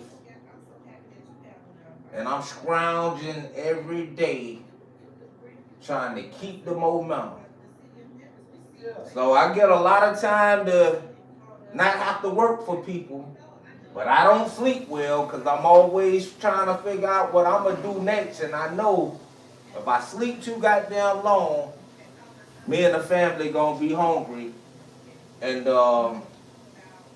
before I just let you keep giving me food, I let my family go. I don't deserve a wife if I'm going to have to goddamn keep asking somebody for some money to take care of, to feed them. So I'm on my shit every day. And my heart go out to them, but you know, it'll be, I guess, when you do time, nigga, you come, I ain't eliminated half of your excuses as to why you can't get up. Yeah. I know what it's like to not have a goddamn thing. But a plan. And you stay the course. And you take it a day at a time. And you take one step in the same direction every day, week, month, year, couple of years, 5 years. Man, you done cleared some ground. You done walk from Georgia to California on your own 2 feet. Just put one in front of that other motherfucker. Or you can try and guilt trip me while I'm with my wife at a red light about you needing some money. My kids already understand. I'm they daddy. Nigga, I got a job for you. Them 3 acres hard to cut by yourself. What? That's when them niggas say, oh man, fuck you. Oh, fuck me. It went from, let me get something, nigga, shit, I need something too. Come and help me do my yard. I like subscribe, man. Get them likes up. Them 3 acres be whooping my ass. Oh shit, I don't got time. But you want my money. Shit, your girl might as well be mine. I know you don't got no girlfriend. Like now I say, if I take care of you, then I should inherit the money and inherit your bitch. You goddamn right. Your woman should be mine, nigga, if I'm fiending. If a man offer you a job, but I want to and you ask this man, if you ask a man for some money, and he say, I'll pay you if you do something righteous for me. Not no bullshit, like I got a job. In respectable manner. Because I need you. Yeah. Like you needing me right now, boy. Shit. While I'm cutting this, just hit that gate line with that weed eater for me. I cut all this goddamn grass. Yeah. But that gate line, after cutting 3 acres, then hitting that gate line, and then having to prune some trees behind it, and then burn that shit, load the truck up, take it to the landfill. Like, a man need help with that. So, bro, fuck me giving you $2, $3 so you can get a beer. I ain't a rich man, but if you help me with that grass, I give you 75. You divide that 75 by 3. Boy, you got you a couple of weeks of bills. If you drink one a day. You right. You know what I mean? A nigga be like, man, shit, fuck you. You goddamn being too difficult. How? Because me giving you money and fast forward to take and you still the nigga in front of the stove, I don't expect for you to run up to me and be like, boy, what's up, bro? Where you been at this, that, and the third shit? Goddamn, I know you goddamn going. 3 years later at the same stove, I expect for you to say, bro, boy, I remember I used to be out here and you ain't walk past the nigga and treat him like he wasn't shit. You know what I mean? I ain't got my weight up. I'm working now. You know what I mean? I'm in the program. I'm building shit around me. I'm putting up $20 a month because I got a goal of trying to, whatever the fuck it is. Don't slap knees and tap dance for me. nigga. In the name of what? A bill? You making me feel terrible. I ain't no cracker. You don't got the Jeff and bullshit for me to get you something. Sometimes, even when I got money in my pocket, I'm looking at all the bills in front of me that I got to pay. Me having money don't mean I got money to give to your ass today. I know I don't. That's the first thing coming to my mind, these bills. Once I get them squared away, then I can do what I can see if I can play with this and that. So nigga, I'm feeling your nigga. When you live in a community, man, and you got to decide whether you want to go to the store or not that day, because you know it's motherfuckers that depend on a couple of little, like niggas driving miles away from the little neighborhood store convenient to them because they don't want to be fucked with. It's like, oh, goddamn. Like, you can't even make eye contact. And you want to show love. But sometimes, boy, soon that they beam their eyes, he ain't caught you looking. And they coming. Boy, what's up, boy? Goddamn, let me goddamn. And it's like, boy. Hey, when you gonna win? Because see, I'd rather just tell you how to go down there and finesse them folks and get you some goddamn help. And don't you be so goddamn prideful that you won't go in that motherfucking office and fill out that paperwork trying to get you some help. Because you out here asking even niggas 10 years your junior for money. How you gonna be asking the youth? Nigga, you 30 years out here fucked up. And this nigga 18, 19, and he having some traction. But he come from a fucked up situation too. And decided, man, shit, I got to have something, man. Mom don't got it, dad don't got it. We come from what we come from. Man, I'm trying to help my little sister. Nigga, we out here selling waters in the middle of the expressway. And when I come to the store at the end of my motherfucking shift to get me a bag of Doritos, a goddamn pack of Swishers, a Black and Mild, and a motherfucking bag of gummy worms, nigga. Like, you understand? Why are you asking me for my money and I've been on the expressway selling waters and you 20 years older than me? Like, it's, man, look. Sometimes you got to tighten up. You don't got to treat them like shit.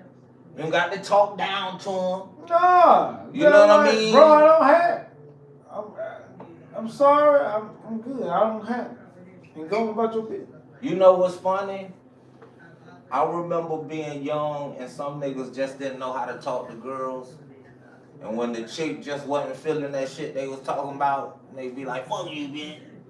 Yeah. And it's like, whoa, goddamn, bro. Like, what about your rebuttal game? That was the first note. Like, you don't want to press, but, nigga, that was a light no. Like, you just didn't have no comeback.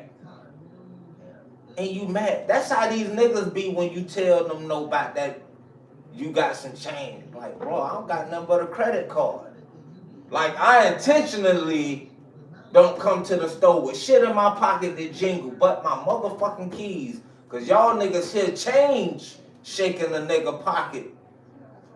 Reaching for a wallet or a key out your pocket. You feel entitlement. And when a nigga say, man, I don't got it, bro, you on some, man, fuck you type shit. And in some situation, a nigga rob you if he figure you playing in his face about your money. You done told him no, and it's like, nah, I don't got it. And that nigga figure, he seen you goddamn cash out with the cashier. You open your wallet and pull it out. He seen, oh, there's some greenbacks in there. He asked you for $1. You said no. That nigga feel like, oh, that nigga, I know you got it, bro. Like, what nigga, you got it, nigga. You just bought all this. Bitch, I bought it for me, not for you. Go to the welfare office. Get your ass some goddamn stew, some food stuff. And go down there, man. If you work on a job, man, the real shit one dude told me on the job profile, give like 30 hours a week. And I got the food stamp. I said, man, boy, you better go downtown and get that. Nigga, that what the system for you was a motherfucker. I said, damn, nigga, okay, cool. And I got it. I got it for like 6 months. And that was it. But it helped me out, though, because I needed that. You better go and get some help with some help at. You know what I mean? But like that, man, our pride be killing us. We don't even be understand. And I be telling people, man, dog, it's okay. Nigga, if you gotta go see a therapist, see a therapist, nigga. If you gotta go to rehab, go to rehab, nigga. If you gotta go get these food stamps, get this shit. That don't mean you gotta stay in the position that you in right now, bruh. It's all about resilience. You can arise above this shit. The greats and already did it. Don't let nobody make you feel like you ain't shit, man. Cause you going through shit, bro. We all human beings. Them tables can turn at any given time, bro. Well, my goddamn table flipped on my head a couple of times. My table turned a lot. And I thank God that, man, I said it, dog. And I said this shit in my song, man, that, I ain't proud of this shit, man. You know what I'm saying? When I stole them goddamn $100 from my granddad, man. But dog.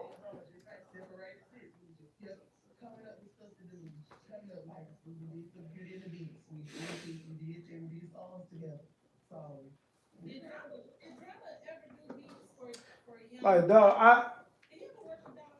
I ain't grown with shit, bro. So, nigga just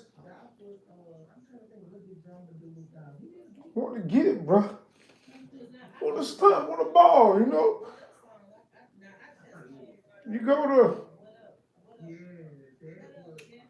You go to school, man, you ain't got it. Nigga don't give a fuck. You ain't rocking no polo, no heel figure. Nigga, you ain't shit. So I wanted to do it. I wanted to stunt. And I blowed it. I got a little Nautica, all the little shit. I was 14 at the age, grandma like, shit, you got it. It didn't matter. He won't drink it up anyway. You know what I'm saying? But God bless his soul, my granddad, man, and that shit came back on me. I mean, one time I got paid from Subway. Whole check gone, bro. Somebody stole that shit. And then when I got paid one time, $40 something, gone. I ain't even get mad, bro. I just said, hey, look, you felt like you got your karma. I got the karma came back. Boy, look. It came back over, Sean. Shit, boy. And the only thing that I hate that I never paid granddaddy back. And I hate that shit. But I was young and you paying them back now. You know what I mean? Like, let me tell you something about our humanity, man. Like, fuck these judgmental folk. People want to hold you to some shit for your whole life. Foot on your motherfucking neck. I'm not a big follower of Steve Harvey, but some of his punchlines are goddamn, they have a lasting impact. And one of them is when he said, boy, don't you let nobody hold you hostage to your past. That's so important because, see, when people, and prime example, Puffy, right now, you not finna tell me how I'ma deal with the situation because you figure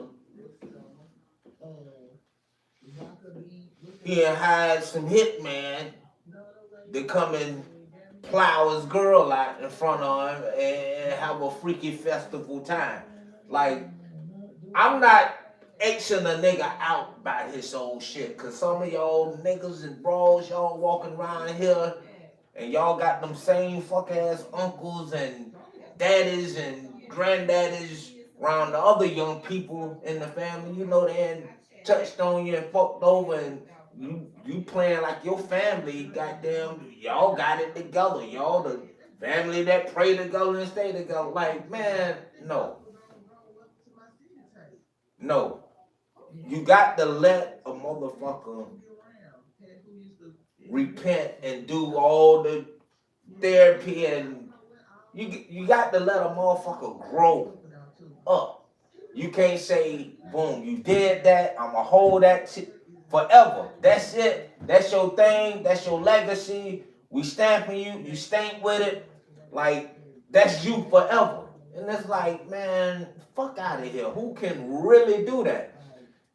I'm not gonna go to Bible verses because I don't want nobody to hold me to that. But I grew up a Baptist, and it was what it was in my house. All I know about casting that first stone, and I'm gonna just let it be. If you don't know, you don't get it. Well, read your book. But he without it, you know what I'm saying?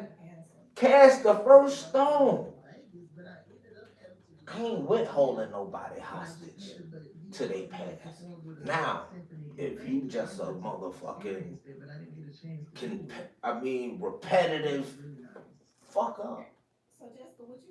And it's like, bro, you ain't even trying to fucking change, sis. You ain't gonna never take accountability. Like, never, ever, ever. Man, that's what I don't deal with. But I'm still, with respect, the puff. Yeah. And, it's like the thing he did that I saw that I thought was fucked up was the incident with Cassie. Like, bro, whatever. I don't know the whole scope. I've been in rooms where shit and went left, and it wasn't always the nigga who, you know what I mean? I heard a broad tell a nigga, that's why you sucked the calm out of my pussy. What? You finna make this nigga kill you. You telling this nigga, not only did you cheat on him, when he ate you out last night, you wasn't all the way clean. He was probably sucking the nigga calm out of your pussy. Like, hey, in a perfect world, I say, hey, keep your hands to yourself, motherfucker. But I know there's some shit that trigger men. And you got to tread life. That's why a lot of men respect men. Because they don't be really wanting to go there and deal with a nigga on a certain level that they know they can get on. So it's like, you know what? It's easier for one of us not to get destroyed. Because if tempers fly, then shit can get ugly quick. When you dealing with, I don't want to go there, but I'm going to just say, it ain't for me to convict this nigga and hold him to account for his transgressions. Like I'm not part of the community lynchman crew. I don't want no lashes on that nigga. Like, he already paid for putting his hands on the girl. I think he paid a lot more than what he should have. And I don't think monetary value ain't enough for an ass whooping. You know what I mean? Unless, like, no. An ass whooping, money don't replace an ass whooping. You know what I mean? Kicks all in the head, and when a motherfucker kick you all in your face and head, you trash to them. Money don't make that right or go away. She's still trash to him in her own mind, even with the $1 million. Oh, hell yeah. Even with him being a convicted felon, in her mind, she's trash to him. That money don't make what you experienced with this man okay. So should you really be paid? I'm certain it should be some monetary value. Like if your ass can't go back to work for the shit you hear wind in your ear, like you got a shell up to your ear. He kicked you so hard. Yeah, you back out there working and this, that, and the third, like it's over with. You know, you get you a little check, you get you a couple of things. He fucked up. You know, you know what I'm saying. We shouldn't. We stronger, you know. But I know some dudes that I still fuck with that probably slapped the shit out of a chick before. There's some chicks that I'm still cool with who did some real fucked up diabolical shit to some dudes. They ain't do it to me. And they ain't just did it throughout the community. They had isolated incidents, not for me to justify. But I mean, I ain't seen a lot of bullshit that was bullshit, and it's like, who exempt from that? So again, he without saying cast the first motherfucking stone. I'm not finna jump in on the bandwagon. We gonna drag him forever, cause I know the difference between a nigga deserving to get drugged and a whole bunch of motherfuckers who jealous, who feel like he shouldn't be rich and be a freak at the same time. Man, look, he been having his way. He been all in the motherfucking TV screen dancing and having his way, and you know he got some shit with him. And you hating it because you want to be able to spend that money and access that bag too. Oh, he don't deserve to be rich. Yeah, I get it.